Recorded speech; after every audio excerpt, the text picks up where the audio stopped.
Salmo 65, este salmo tem 13 versículos.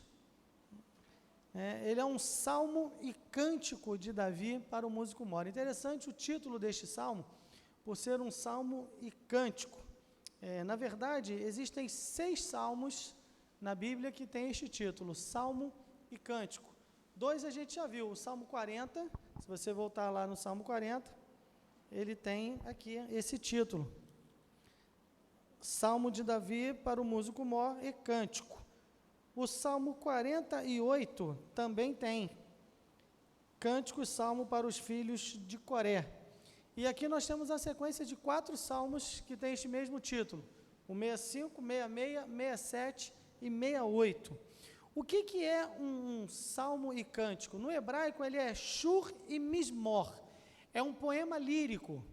Isso significa que estes salmos, eles foram escritos, eles podiam ser cantados ou falados. Interessante isso, né? Os salmos, eles sempre são cantados, eles eram cânticos. Existem algumas igrejas, ainda hoje, no Brasil eu não conheço, pelo menos no Rio não conheço nenhuma, mas nos Estados Unidos é comum, existem algumas igrejas, são chamadas de igrejas de salmodia exclusivas. Já ouviu falar nisso? São igrejas que só cantam os salmos, eles não cantam cântico, eles não cantam hino, só cantam os salmos. Qual é o argumento? O argumento é o seguinte: a pregação, ela tem que ser baseada somente em quê? Na palavra de Deus. É isso? O pastor não pode chegar lá e inventar, né, coisa da cabeça dele. Ele tem que, claro, ele faz citações de alguns livros e tal, mas a base tem que ser a palavra. O argumento deles é o seguinte: para louvar ao Senhor tem que ser algo da palavra também. É uma posição controvertida, não é muito comum. A maioria das igrejas que fazem isso lá nos Estados Unidos são a igreja presbiteriana conservadora. Eles só cantam salmos. Eles têm o livro de salmos lá e eles colocaram música em todos eles, porque a gente não sabe a música original, né? Então todos os salmos foram musicados e eles só cantam os salmos.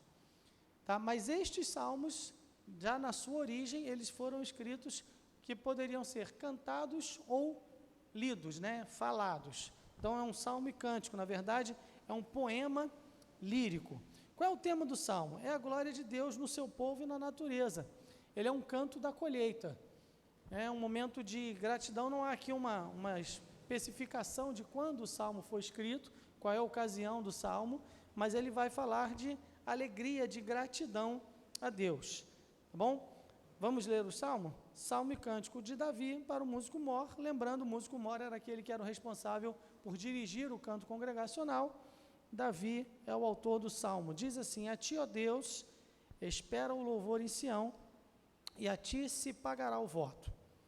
Ó tu que ouves as orações, a ti virá toda a carne. Prevalecem as iniquidades contra mim, porém tu limpas as nossas transgressões. Bem-aventurado aquele a quem tu escolhes e fazes chegar a ti para que habite em teus átrios. Nós seremos fartos da bondade da tua casa e do teu santo templo. Com coisas tremendas e injustiça nos responderás, ó Deus da nossa salvação. Tu és a esperança de todas as extremidades da terra e daqueles que estão longe sobre o mar. O que pela sua força consolida os montes cingido de fortaleza.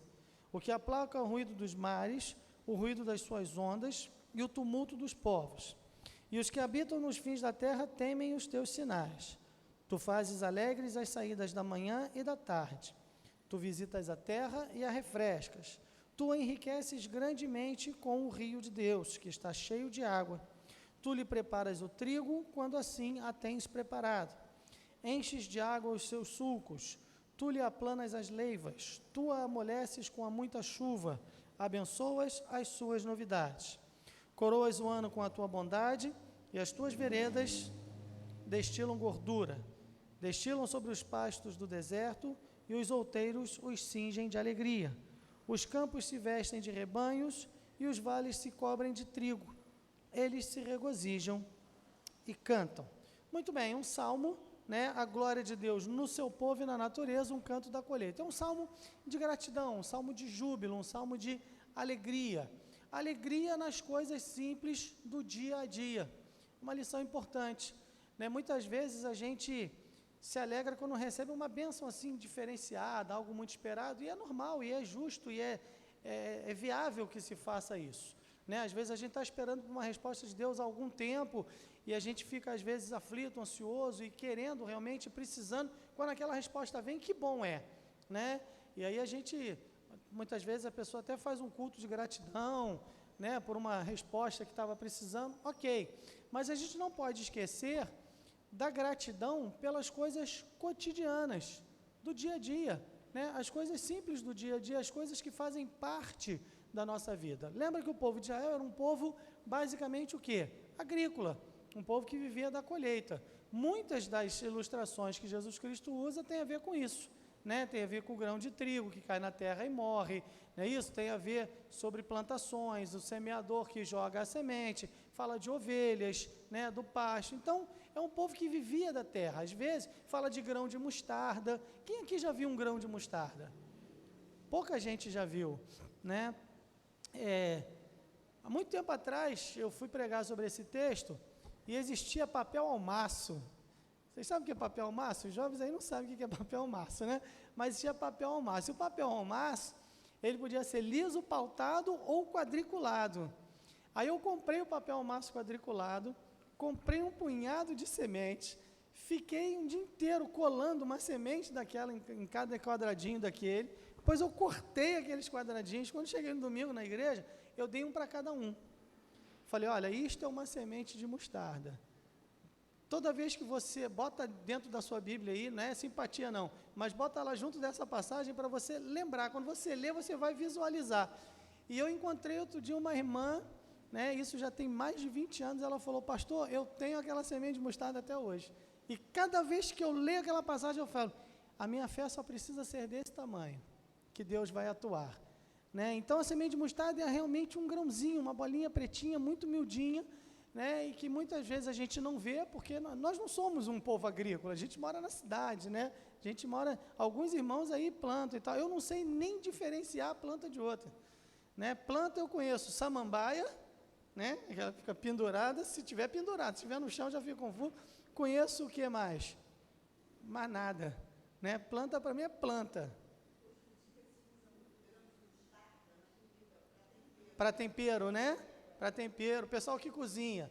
Eu vou à cozinha só para comer, né? Então também não conheço muito desse negócio. A gente não lida, não faz parte da nossa realidade, mas Jesus Cristo usa essas ilustrações, faz essas colocações, porque tem a ver com o dia a dia do povo.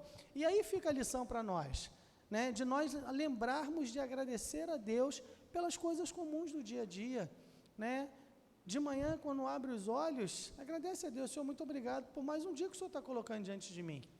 Né? Você passou a noite dormindo e você acordou, então foi Deus que te deu a vida, que te permitiu acordar. Né? Pede a Ele sabedoria para o dia, para você saber como lidar com as situações que vão surgir. Às vezes você acorda de manhã, ainda tem um problema de ontem que você não conseguiu resolver, muitas vezes isso acontece. Né? E às vezes vão surgir problemas novos ao longo do dia. Então é agradecer a Deus, né? Agradecer a Deus pelo alimento, não é aquela oração, né? Faça mal, faça bem, em nome de Jesus, amém. E não, e pá, tem gente que já ora com a mão no garfo, né? Senhor, muito obrigado, amém. Já está comendo. Não, é agradecer a Deus, né? Porque o Senhor sustenta, porque Ele provê, agradecer porque Ele cuida, agradecer pela chuva, que carioca é impressionante como não gosta de chuva, né? Eu moro, já falei para os irmãos, na rua do Engenhão. Todo dia que ele é lotado de gente. Pessoal caminhando, correndo, andando de skate, fizeram lá, cada setor lá, né, tem as tribos lá, o pessoal do skate, o pessoal da bicicleta, tem uma parte para as crianças, tem pula-pula, e aquilo fica lotado, mas quando chove, some todo mundo, e a área é coberta, é impressionante. Carioca não gosta de chuva, né, mas a gente tem que agradecer pela chuva, porque se não chover, a terra não germina, se não germinar, a gente morre de fome, a gente precisa da chuva. São coisas simples do dia a dia que o salmista vai se alegrando e vai vendo o poder de Deus. A gente cantou aqui, toda a natureza fala do meu Deus, né? Árvores, frutos, flores, tudo tem a ver com o Senhor. Uma divisão aqui do Salmo, os versículos de 1 a 4, é o caminho da aproximação a Deus. A ti, ó Deus, espero louvor em Sião, ó tu que ouves as orações, prevalece as iniquidades, porém tu limpas, bem-aventurado aqueles que tu escolhes e fazes chegar a ti. Os versículos de 5 a 8, eles mostram o Senhor executando maravilhas pelas quais ele é louvado. Olha lá, com coisas tremendas e justiça nos responderás, o que pela sua força consolida os montes, o que aplaca o ruído dos mares, os que habitam nos fins da terra temem os teus sinais.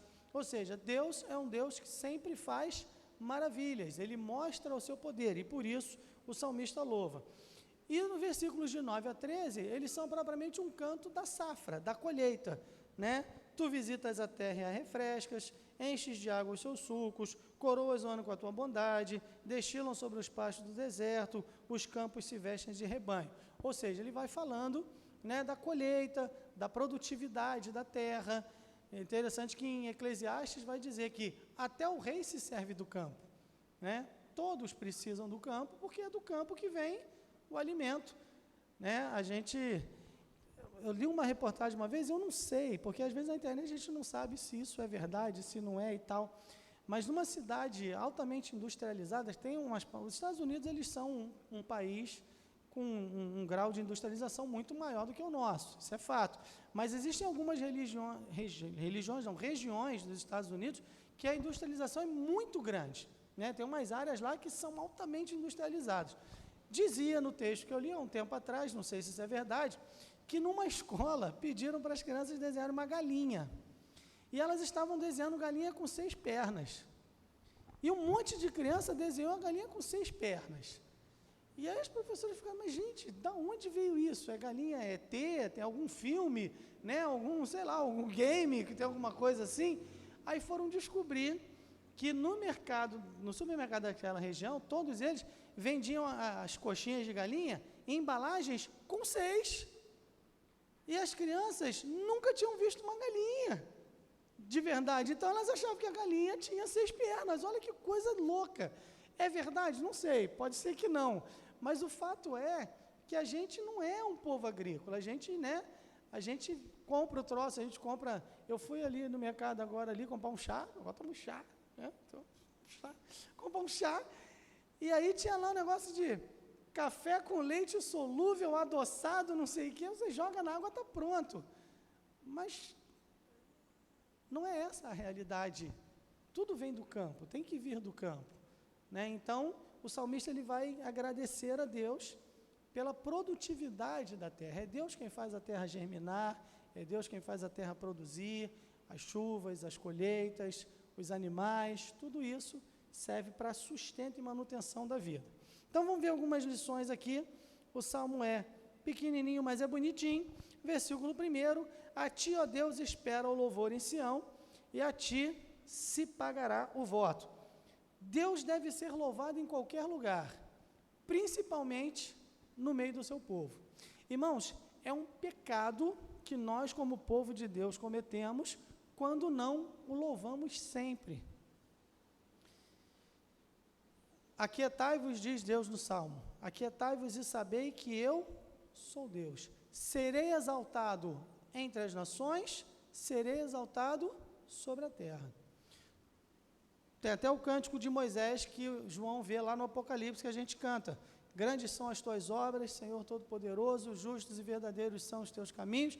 E aí canta, ó Rei das nações, quem não temerá, quem não glorificará o teu nome. Depois ele diz, todas as nações virão e adorarão diante de ti, pois os teus atos de justiça se fizeram manifestos. Todas as nações, haverá o dia em que todos se prostrarão diante do Senhor para louvar. Mas é dever nosso, como povo de Deus, encabeçar esse louvor. Ele diz aqui, ó, a ti, ó Deus, espera o louvor em Sião. Sião é Jerusalém. É um outro nome para Jerusalém. Jerusalém, ela tem o nome de Jerusalém, ela é chamada muitas vezes de Sião, e algumas poucas vezes é chamada de Jesurum. São os nomes da cidade de Jerusalém. Certo? Então, a ti, ó Deus, espero o louvor em Sião, e a ti se pagará o voto. Deus deve ser louvado em qualquer lugar, principalmente no meio do seu povo. Às vezes, irmãos, a gente se esquece de louvar ao Senhor, por causa dos problemas, das dificuldades, das coisas que acontecem, às vezes a gente vai se abatendo e a gente vai ficando entristecido, que é normal. A gente vai ficando, às vezes, abatido, que é normal, mas até certo ponto. A gente não pode deixar que a nossa tristeza impeça o nosso louvor, que o nosso abatimento nos impeça de louvar a Deus. Mesmo em meio às dificuldades, nós temos de louvar. Alguém já disse que a sua religião nunca tem tanto valor quanto o valor que ela tem nas horas de dificuldade. Não podemos ser crentes só do tempo bom, né? Tá tudo bem, está tudo dando certo, louvado seja Deus. As coisas estão indo mal, puxa, não podemos. Repito, a nossa tendência natural é essa, nós somos assim, porque somos pecadores, somos criaturas caídas, mas a gente tem que lutar contra esse tipo de coisa. A ti, ó Deus, espero louvor em Sião. O primeiro lugar onde se espera que Deus seja louvado é em Sião, é no meio do povo de Deus. Porque quando nós louvamos a Deus, mesmo em meio às dificuldades, isso serve de testemunho para os que não são crentes. Puxa vida, mas você, mesmo no meio disso, você consegue louvar a Deus? Sim, eu consigo louvar a Deus. Porque tem uma música que a gente até canta, que é dessas atuais, eu não te louvo por aquilo que tu podes me dar, mas eu te louvo por aquilo que tu és, não é isso? Basicamente isso, eu não sei, não lembro a letra da música.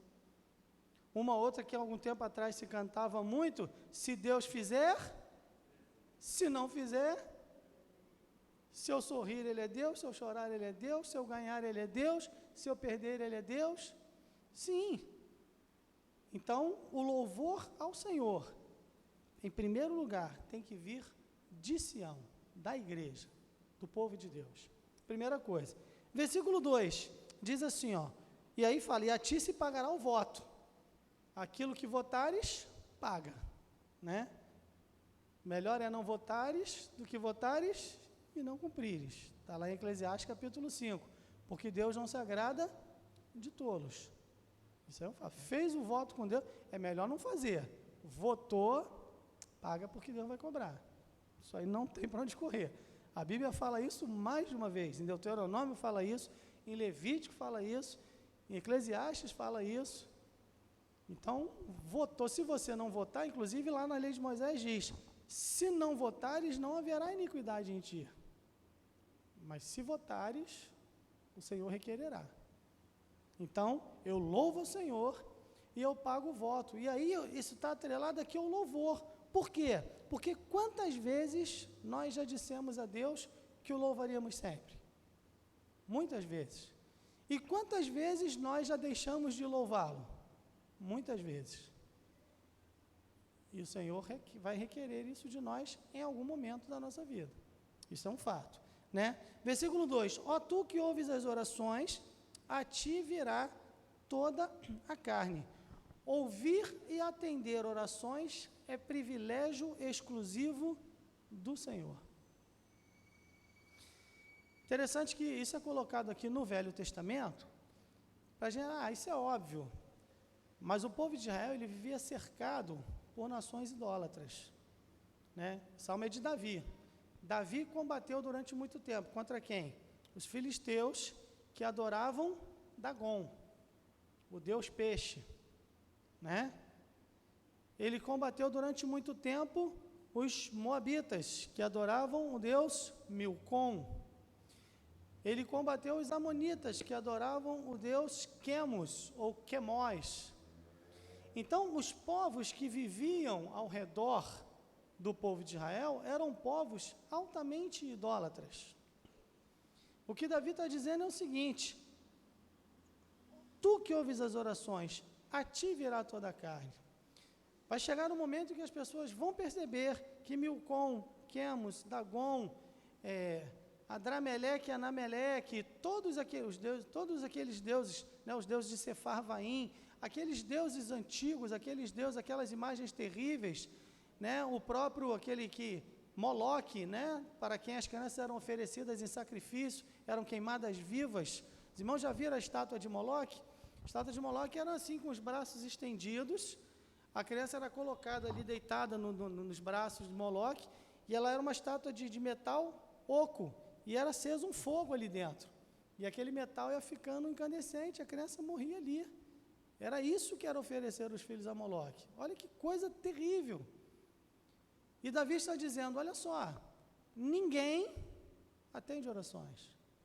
Ninguém tem poder de atender orações, só o Senhor.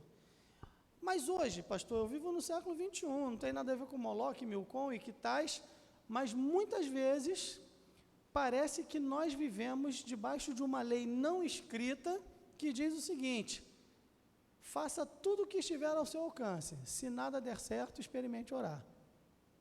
Não é assim? Muitas vezes a gente se debate, tenta, se esforça, e no final, vou orar também. Oração tem que ser lá atrás, a primeira coisa. E a gente faz o que está ao nosso alcance, claro. Mas a oração tem que permear, tem que fazer parte de todo o processo. Por quê? Porque é privilégio exclusivo de Deus. Só Ele pode atender orações. Às vezes até pessoas de hoje em dia esquecem dessa verdade. Já contei para os irmãos, uma vez numa igreja que eu estava, tinha uma irmã que tinha um marido não crente, e enfrentava muitos problemas, o marido dela era uma pessoa extremamente difícil, muito difícil. E aí ela vinha conversar comigo, e a gente orava junto e tal, e um dia eu falei assim, minha irmã, a gente tem que continuar orando pelo seu marido. Ela falou, pastor, já desisti até de orar por ele. Falei, então acabou a conversa, pode ir embora. Ah, pastor, por quê? Eu falei, se a irmã desistiu de pedir ao único que é capaz de mudar o coração do seu marido, a irmã acha que eu posso fazer alguma coisa? Eu? A irmã desistiu de orar, desistiu de pedir a Deus, e vem pedir ajuda a mim? Não, irmã, não faça isso. Se Deus não fizer, eu mudar o coração do seu marido? Não tem como. Então, é privilégio exclusivo de Deus. Não perca a confiança na oração, porque Deus vai responder no tempo dele. Abacuque começou a nos ensinar isso, domingo passado, né? E vem mais por aí. Abacuque é chato, mas é verdade. Mas Deus é o único capaz de fazer. Depois, o versículo 3 diz assim: prevalecem as iniquidades contra mim, porém tu limpas as nossas transgressões. Aqui há duas formas de entender isso. Prevalecem as iniquidades contra mim, no sentido de que os ímpios se levantam contra mim, isso é verdade. Davi, ele foi muito perseguido, mas no contexto aqui, no contexto imediato do que ele escreveu, ele quer dizer, parece que ele quer dizer outra coisa, porque ele diz assim, ó, prevalecem as iniquidades contra mim, porém tu limpas o quê? As nossas transgressões. Ou seja, as minhas próprias iniquidades prevalecem contra mim. Os meus pecados me atrapalham na minha caminhada. As minhas falhas dificultam o meu processo de santificação. Porém, tu limpas as nossas transgressões.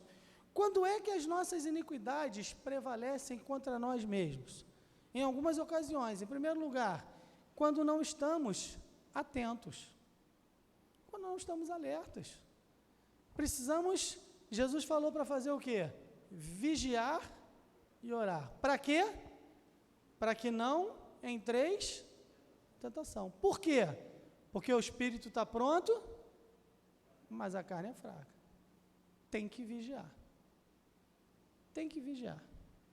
Se eu cochilar, tinha um ditado antigo, né? Minha bisavó Marcolina falava, o nome dela era Marcolina mesmo, não posso fazer nada.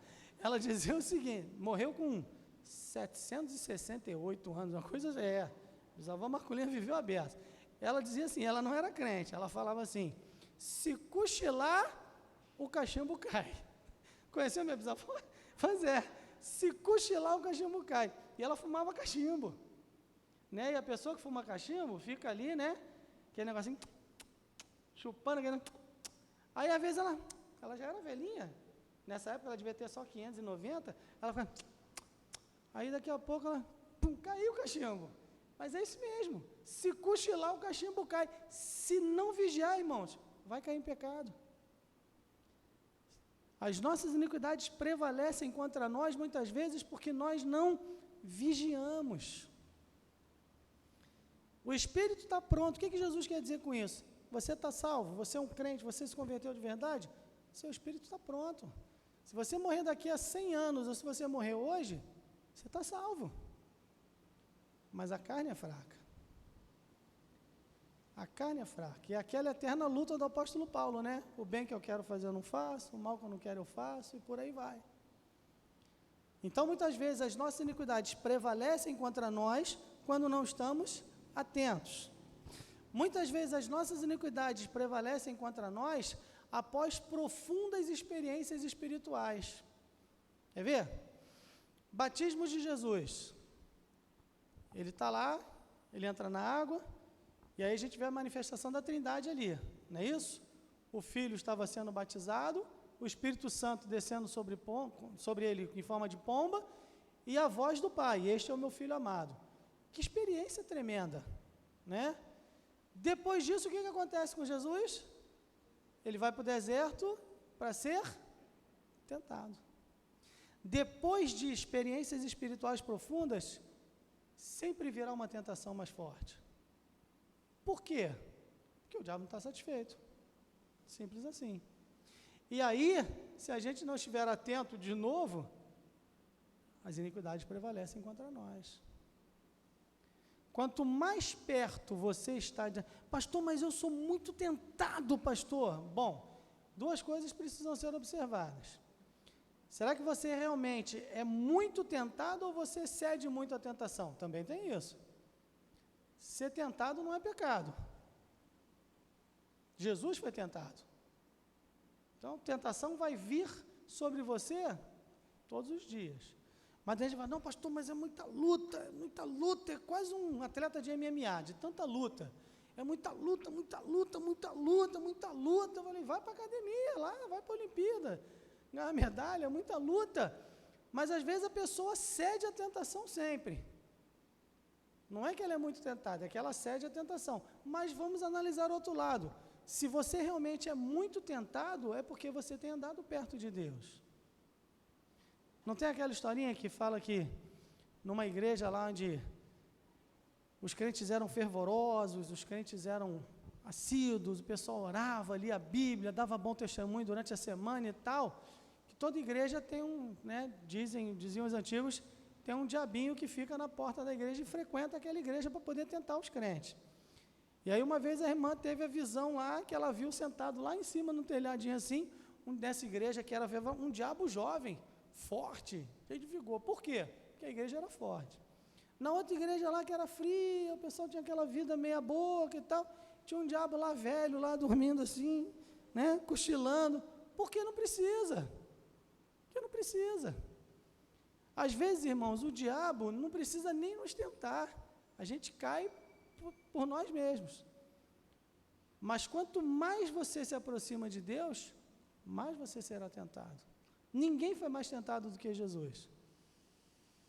Então, muitas vezes, as nossas iniquidades prevalecem ou se multiplicam contra nós após fortes experiências espirituais.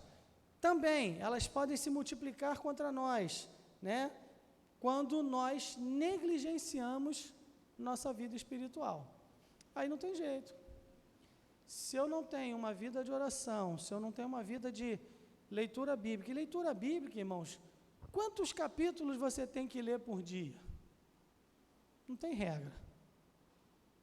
Não tem regra. É importante que você, se ainda não fez, procure fazer, ler a Bíblia toda. Tem aquele mapinha, né, que foi distribuído aí, vai marcando, vai lendo. É importante ler a Bíblia toda. Mas você não tem, não, eu tenho que ler tantos capítulos para poder acabar em tanto tempo. Não. Separe tempo para meditar na palavra de Deus. Leia aquele versículo, medite sobre ele, aplique ele à sua vida, peça a Deus entendimento. Ficou alguma dúvida? Volta nele novamente. Lê outra vez.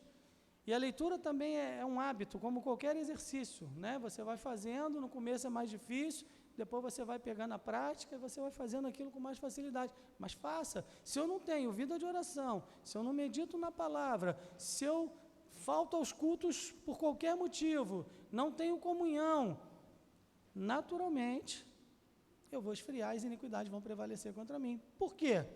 Porque ninguém é santo, ninguém é super crente. Eu até falei outro dia com a Rebeca, pastor, o senhor não vem à igreja há um tempão. Eu falei, eu estou quase desviando já, que eu não vou à igreja há mais um tempo, eu já estou quase desviando. Não é?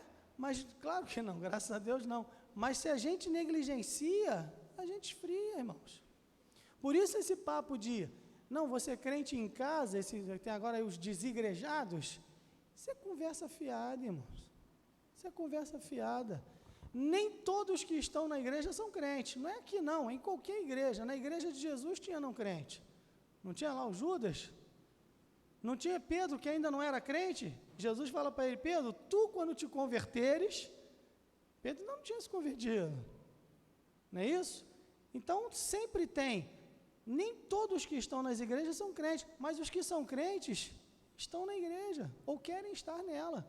Às vezes não estão porque problema de saúde, às vezes a pessoa tem muita idade, e aí só pode ir de manhã, ou só vai à noite, ou só vai às vezes uma vez por mês. Isso é outra situação. Agora, não tem esse negócio do crente, não é crente, mas não gosta de ir à igreja. Não tem como, irmãos. Jesus fundou a igreja. Se não fosse necessário, ele teria dito, você crê em mim, Jesus? Agora vai e vive a sua vida. Não. Ele estabelece a igreja, ele funda a igreja, ele organizou a igreja, ele morreu pela igreja, ressuscitou pela igreja, está preparando a igreja para estar com ele. Tem que estar na igreja. Faz parte da vida do crente. Se nós negligenciamos, as iniquidades prevalecem. E aí vem um grito de aflição. As iniquidades prevalecem contra mim, mas há um suspiro de alívio. Porém, tu limpas as nossas transgressões. Louvado seja Deus, porque Ele perdoa os nossos pecados. Louvado seja Deus, porque eu não vou para o céu por causa dos meus méritos. Eu não vou para o céu por causa da minha fidelidade. Eu não vou para o céu por causa de mim. Eu vou para o céu pelos méritos de Jesus, pela fidelidade do Senhor. Eu vou para o céu por causa de Deus. Então esse é o suspiro de alívio do crente. Quando ele peca, ele percebe que errou, mas ele lembra que ele tem um Deus que é por ele. Versículo 4 diz assim, bem-aventurado aquele a quem tu escolhes e fazes chegar a ti, para que habite em teus átrios. O que é bem-aventurado? Feliz, né? Feliz. Bem-aventurado é bento. Bento é bem-aventurado. Alguns papas ao longo da história adotaram o nome de Bento, né? Bento XVI, Bento não sei o quê, Bento não sei o quê. Bento é bem-aventurado. Tem o Chico Bento também, da historinha, que é a mesma coisa, bem-aventurado. É o Macários, do grego.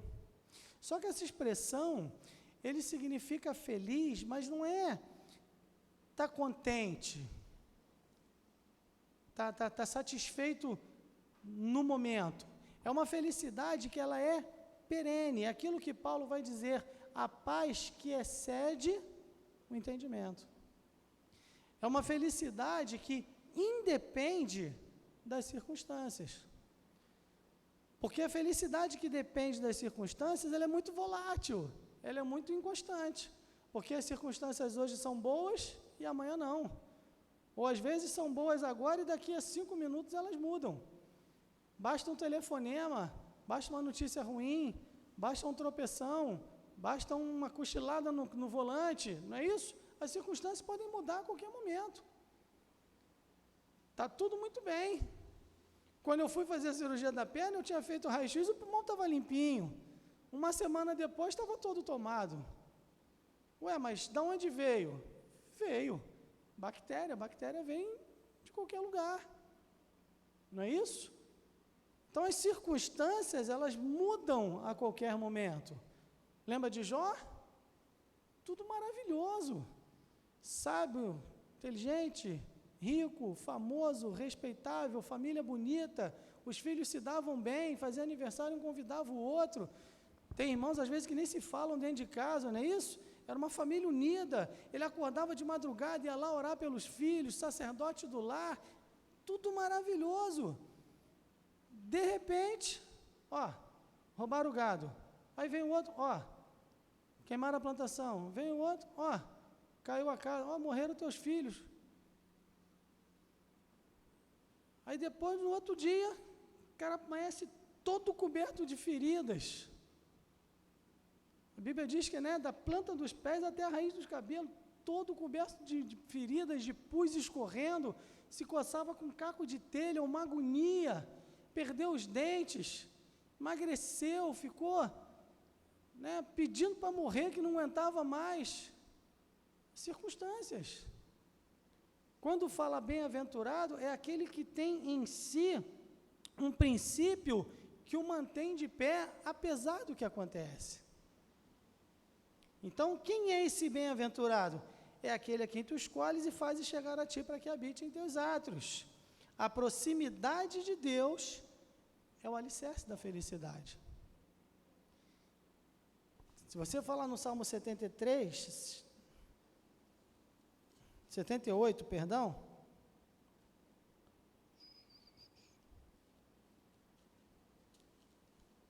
Não, isso mesmo, 73, 28.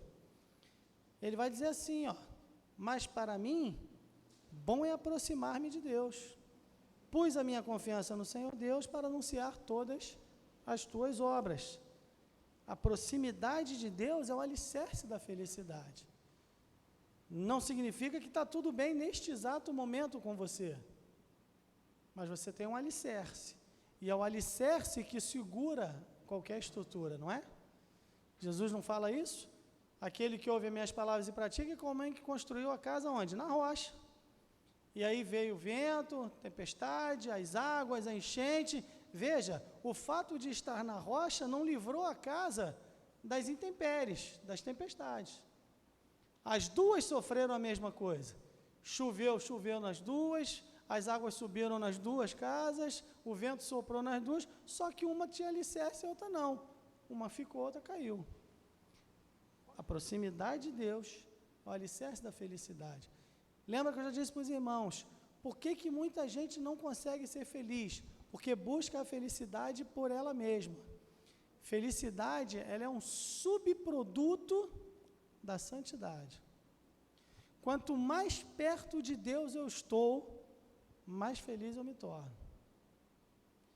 Se eu fico buscando a felicidade, a pessoa não fala aí, eu quero ser feliz, tem a música, eu quero ser feliz, ser feliz, aí a camarada larga a família, larga a mulher, os filhos, não, porque eu quero ser feliz, a mulher vai embora porque quer ser feliz, os filhos não falam mais com os pais porque querem ser felizes, não é isso? Todo mundo quer ser feliz, cada um busca do jeito que acha, e não encontra. Por quê? Porque a felicidade não é algo que possa ser alcançada em si mesmo. Quanto eu mais me aproximo de Deus, mais feliz eu me torno, porque eu me torno bento, bem-aventurado. Bem-aventurado.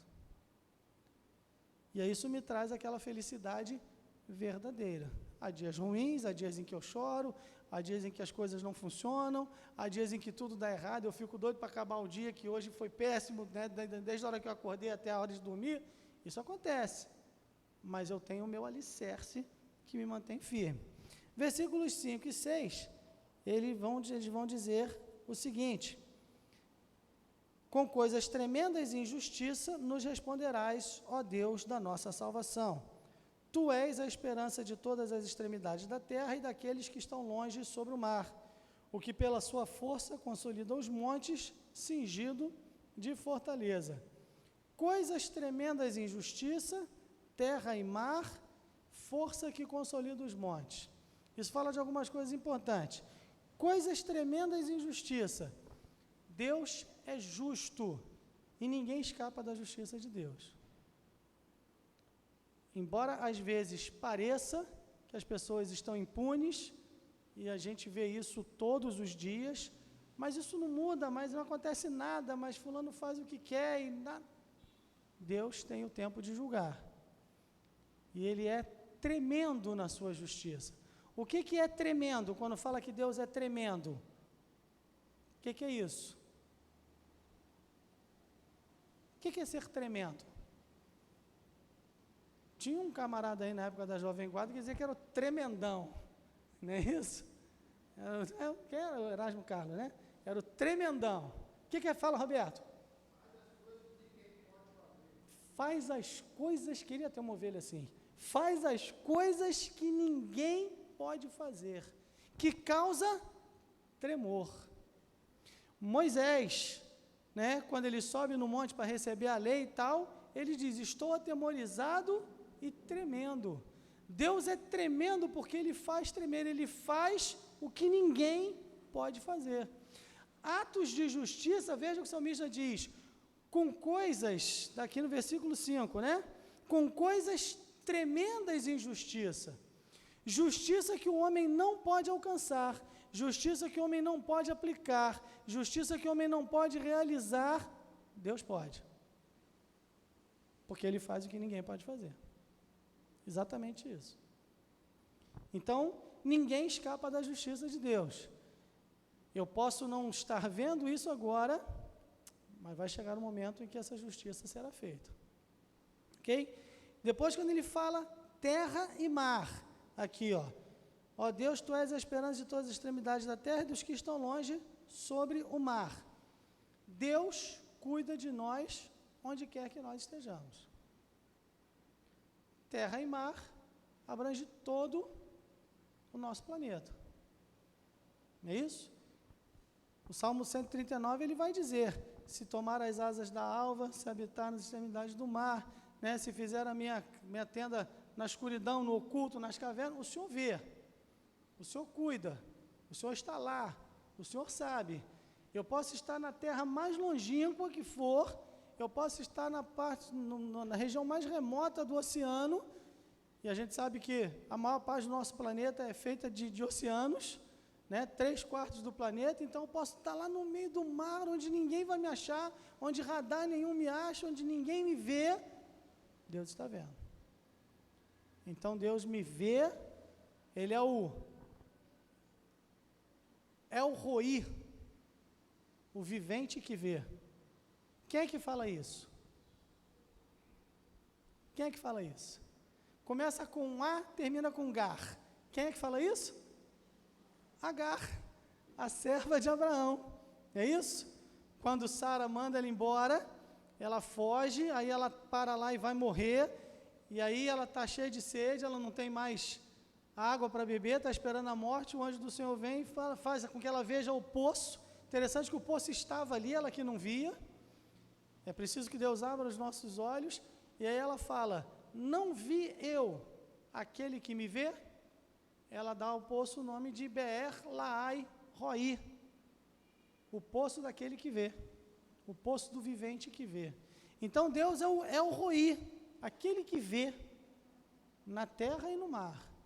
Onde eu estiver, os olhos de Deus estão postos sobre mim. Isso traz consolo para o crente. Ele não está esquecido, ele não está perdido. Deus está vendo. E ele fala, consolida os montes. Deus é aquele que tem força invencível. O que é consolidar? Quando algo está consolidado, está o quê? Está firme, né? Está fincado, está bem estabelecido. Deus consolida os montes, Ele colocou os montes, as montanhas, as grandes cadeias montanhosas, estão todas lá. É Deus quem sustenta todas estas coisas. Deus tem força invencível sobre os elementos da natureza. Quando Jesus Cristo está no barco e Ele está dormindo, vem a tempestade, os discípulos acordam Ele, o que Ele chega lá? Ele fala assim para o vento, parou, fala assim para o mar, quietinho. Por que os elementos obedeceram? Porque os elementos reconheceram aquele que os criou. João não vai dizer, ele estava no princípio com Deus, todas as coisas foram feitas por ele, e sem ele, nada do que foi feito se fez. Ele criou. Então ele tem autoridade para falar. Deus tem poder e força invencíveis. Muito bem. Versículo 7, o que aplaca o ruído dos mares, o ruído das suas ondas e o tumulto dos povos. O Senhor é o Criador, o doador e o preservador da paz. Um dos nomes de Jesus Cristo é Príncipe da Paz. E ele fala, a minha paz vos dou. Ele criou a paz, ele doa a paz, ele preserva a paz. Versículo 8, e os que habitam nos fins da terra temem os teus sinais. Tu fazes alegres as saídas da manhã e da tarde. Alegrias da manhã e alegrias da noite. É o que eu falei, de manhã você acordou, caramba, eu estou vivo, mais um dia. Alegria, né? Às vezes a pessoa acorda de manhã e fica, aí senta na cama e fica 15 minutos encarando com a maior cara de nojo a perspectiva de mais um dia de trabalho, né? Aí se coça e tal, alegria. Deus está te dando mais um dia de vida. Alegria. No final do dia, alegria. O Senhor me preservou.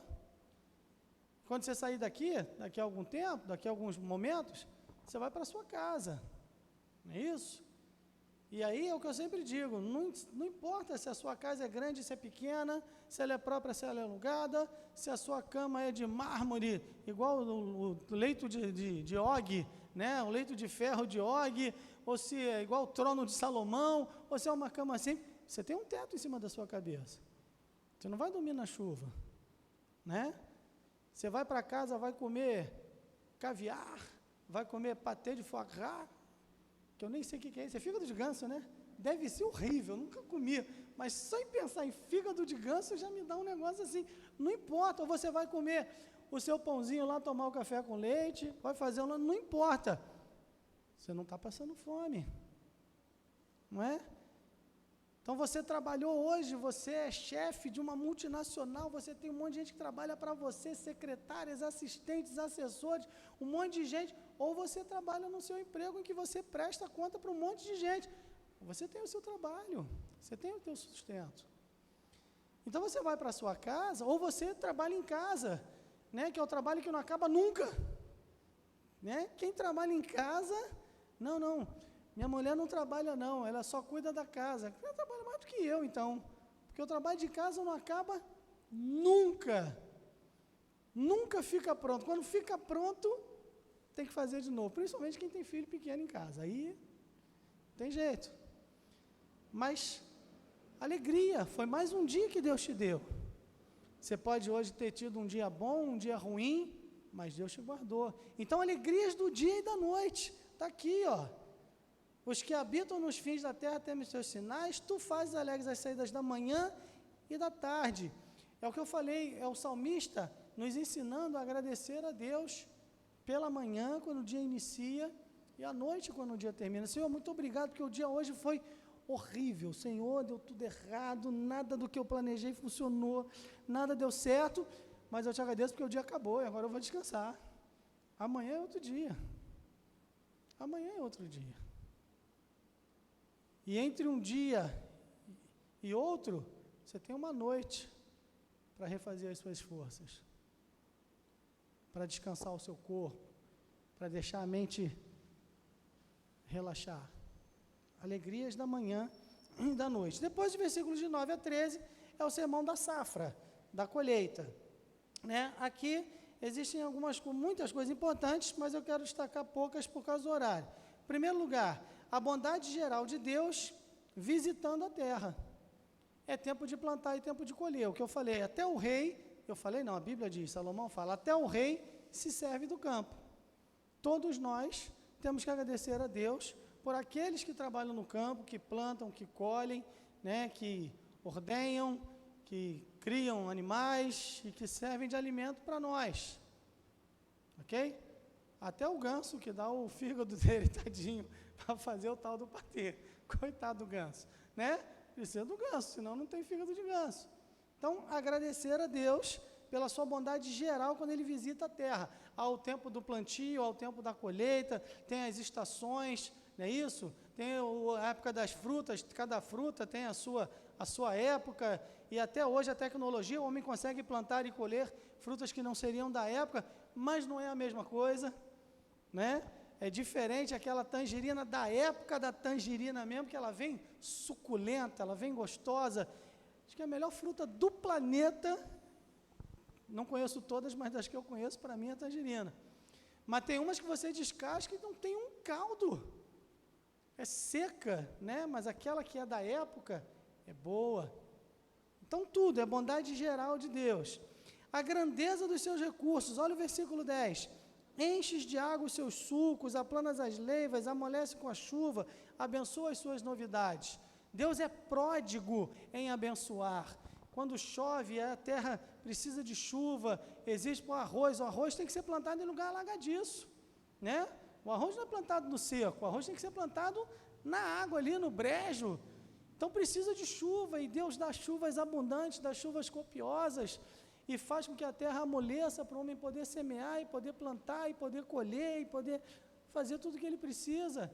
Deus manda o sol, porque sem sol também nenhuma plantação vai vicejar, vai morrer tudo no caminho. Então Deus vai cuidando dessas coisas, a grandeza dos recursos. O sol, a chuva, o vento ajuda a espalhar o pólen, polinizar, e as flores vão germinando nos campos, flores dos campos, flores silvestres que ninguém plantou, elas estão lá, porque o vento leva as sementes, porque aves levam recursos, todos eles controlados pelo Senhor. As abelhas, os insetos mais fantásticos do universo, que produzem o mel. Abelhas são mais maravilhosas. Aula de abelha não dá tempo. Deixa as abelhas para lá, mas não tem nada mais legal do que abelha. Se eu tivesse, eu queria ser apicultor, cara. Alguém fala, você é doido. Eu queria. Se eu tivesse espaço, eu ia botar lá uma colmeiazinha em casa para criar abelha. Nem ligo para mel. Eu gosto mesmo é da abelha. Eu acho a abelha um animal interessantíssimo. Deus faz todas estas coisas. A variedade dos seus benefícios, né, tem a ver também com isso.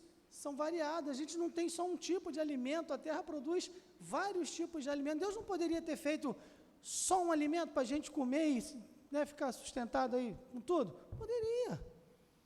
Por que Ele faz tão diversificado? Porque Deus é um Deus estético. Deus fez um mundo belo. Cada alimento tem um sabor diferente. Cada flor tem o seu perfume, a sua cor, o seu formato. Esse mundo é bonito demais. Não é mais porque a gente não colabora. E o pecado trouxe a morte também para o planeta. Mas veja, é lindo.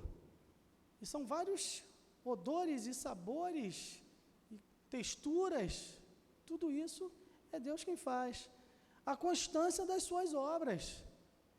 Lá, depois do dilúvio, ele fala para Noé, enquanto houver terra, dia e noite, inverno e verão, é isso? Vai acontecer.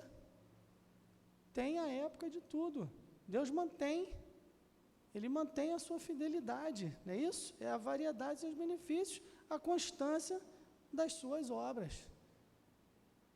Se às vezes a terra não produz ou ela reage de forma ruim, é porque a gente está bagunçando tudo, e o mundo caminha para a destruição, isso é um fato. Mas a natureza é perfeitamente ordeira, né? É constante, é o ciclo da natureza. Os homens desenvolveram muita coisa observando o quê? O ciclo da natureza. Antigamente eles navegavam, não tinha satélite, nada disso não, eles iam o quê? Pelas estrelas. Porque tem o ciclo, tem certinho, a Terra gira, e tudo certinho, tudo no lugar, e o camarada, não sei como, ele saía daqui e ia parar lá no outro lado do planeta, seguindo as estrelas. Por quê? Porque elas são confiáveis. Porque foi Deus quem colocou elas lá. Não é fantástico isso? E aí o salmista vai vendo todas estas coisas. E aí ele termina dizendo, no versículo 13, os campos se vestem de rebanhos, os vales se cobrem de trigo, eles se regozijam e cantam. A natureza canta, a natureza louva. Cantemos ao Senhor e louvemos o seu nome. Amém? Se sabeis estas coisas, bem-aventurados sois se as fizerdes. Que Deus nos abençoe.